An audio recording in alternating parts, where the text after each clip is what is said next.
Խոսափողի մոտ Աթիրա Իսրաֆիլն է։ Այժմ ձեր ուշադրության ենք ներկայացնում լուրեր Ադրբեջանից։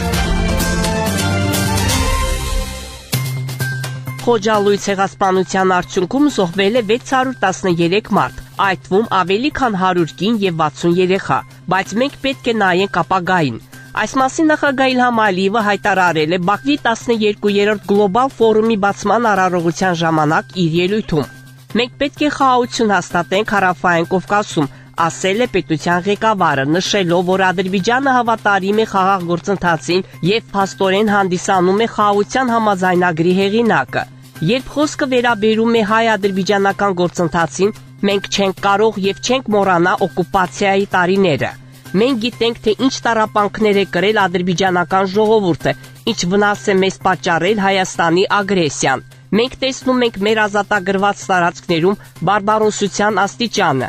Ամբողջ քաղաքներ ու գյուղեր հողին են հավասարեցվել։ Նրանք ավերել են 65 մզկիթ, ասել է պետության ղեկավարը։ Մենք պայքարել ենք մեր արժանապատվության համար միջազգային իրավունքի հիման վրա։ ՄԱԿ-ի անվտանգության խորհրդի բանաձևերը մնացին թղթի վրա 27 տարի։ Եթե մենք ուժով չազատագրեինք մեր հողերը, հաջորդ 27 տարիներին վիճակը նույնը կմնար, հավելել է նախագահը։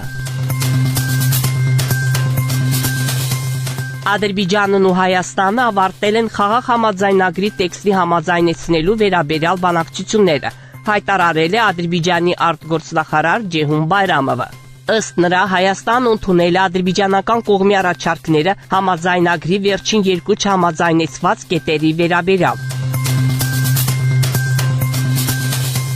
Գոհունակությամբ նշում ենք, որ ավարտվել են Ադրբեջանի եւ Հայաստանի միջև խաղաղության եւ միջպետական հարաբերությունների հաստատման մասին համաձայնագրի նախագծի տեքստի վերաբերյալ բանակցությունները։ Այս մասին հայտարարություն է տարածել Ադրբեջանի արտգործնախարարությունը։ Վերահաստատում ենք Ադրբեջանի երկարաժամկետ եւ սկզբունքային դիրքորոշումն առ այն, որ Հայաստանի Հանրապետության սահմանադրության փոփոխությունը ուղղված Ադրբեջանի ինքնիշխանության եւ տարածքային ամբողջականության նկատմամբ պահանջների վերացմանը անհրաժեշտ նախապայման է համաձայնեցված տեքստի ստորագրման համար, ասվում է հայտարարության մեջ։ Հիշեցնենք, որ ավելի վաղ նման հայտարարությամբ հանդես էր եկել նաեւ Հայաստանի Հանրապետության արտգործնախարարությունը։ Հայաստանի Հանրապետությունը պատրաստ է Ադրբեջանական Հանրապետության հետ սկսել խորհրդակցություններ համաձայնագրի ստորագրման ժամկետների եւ տեղի շուրջ։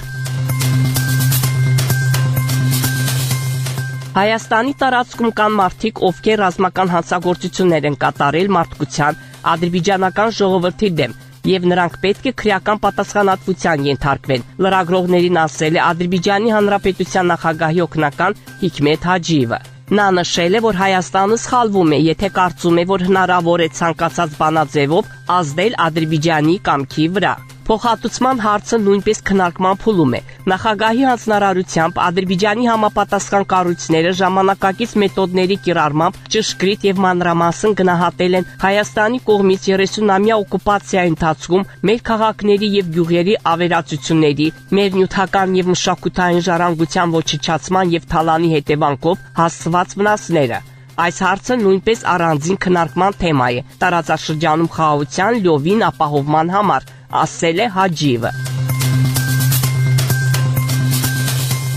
Բաքվի զինվորական դատարանում դատական նիստում ցուցմունք է տվել մեղադրյալ Հայաստանի Հանրապետության քաղաքացին, ով ծառայել է այս երկրի զինված ուժերում, կոչումով գեներալ-մայոր Դավիթ Մանուկյանը։ Նա պատմել է, որ Ղարաբաղում Ադրբեջանի դեմ կրված այսպես կոչված Շուշի հատուկ ռազմական գումարտակի հրամանատարը եղել է Ժիրայր Սեֆիլյանը։ Մանուկյանի խոսքով նա չգիտեր, որ Սեֆիլյանը ծնվել է Լիբանանի մայրաքաղաք Բեյրութում։ Մանուկյանը հայտնել է, որ դաշնակ գումարտակը, որը բաղկացած էր առանձին ջոկատներից, Ղարաբաղում կրվել էր Ադրբեջանի դեմ։ Ջոկատներում ընդգրկված են եղել ինչպես Ղարաբաղի բնակիչներ, այնպես էլ Հայաստանի քաղաքացիներ, հավելել է նա։ Բաքվի գլոբալ ֆորումը մեծ ուշադրություն է գրավում համաշխարհային անկայունության պայմաններում։ Այս մասին ասել է Ֆինլանդիայի նախկին նախագահ Թարյա Հալոնենը Բաքվի 12-րդ գլոբալ ֆորումի շրջանակներում։ Այս ֆորումը տարիների ընթացքում հավաքում է բազմաթիվ մասնակիցների։ Այս անգամ ինձ թվում է նրանց թիվը ռեկորդային է։ Կարծում եմ մարդիկ ակտիվացել են, քանի որ գլոբալ իրավիճակը մնում է անկանխատեսելի։ Ուստի մենք, ինչպես նախկինում, ձգտում ենք պահպանել այս երկխոսությունը եւ շարունակել նման հանդիպումները, նշել է Հալոնյանը։ Թուրքիան կողմ է հանդես գալիս Բաքվի գլոբալ ֆորումի եւ թուրքական Անտալիայի ֆորումի միջև համագործակցության զարգացմանը։ Լրագրողներին ասել է Թուրքիայի նախկին արտգործնախարար խորհրդարանի падգամավոր Մևլութ Չավուշօղլուն։ Բաքվի գլոբալ ֆորումի շրջանակներում կքննարկվեն այն իրողությունները, որոնց առերեսվում է աշխարհն այսօր։ Մեր պարտքն ենք համարում մասնակցել նման միջոցառման։ Մենք նաև մտադիր ենք ամրապնդել համագործակցությունը Բաքվի գլոբալ եւ Անտալիայի ֆորումների միջև։ Միջոցառմանը կքննարկվեն նաև այս համագործակցության հեռանկարները, ասել է Չավուշօղլուն։ Դուք Բաքվից լսեցիք Ադրբեջանի ձայնը միջազգային ռադիոկայանի հայկական ծառայության վերջին լուրերը։ Մեր ունկնդիրներին հիշեցնում ենք, որ դուք հնարավորություն ունեք ձեր հարցերն ու առաջարկություններն ուղարկել մեր էլեկտրոնային փոստարկղ azradio@mail.ru։ Մեկ անգամ եւս կրկնում ենք մեր հասցեն azradio@mail.ru։ Սպասում ենք ձեր նամակների։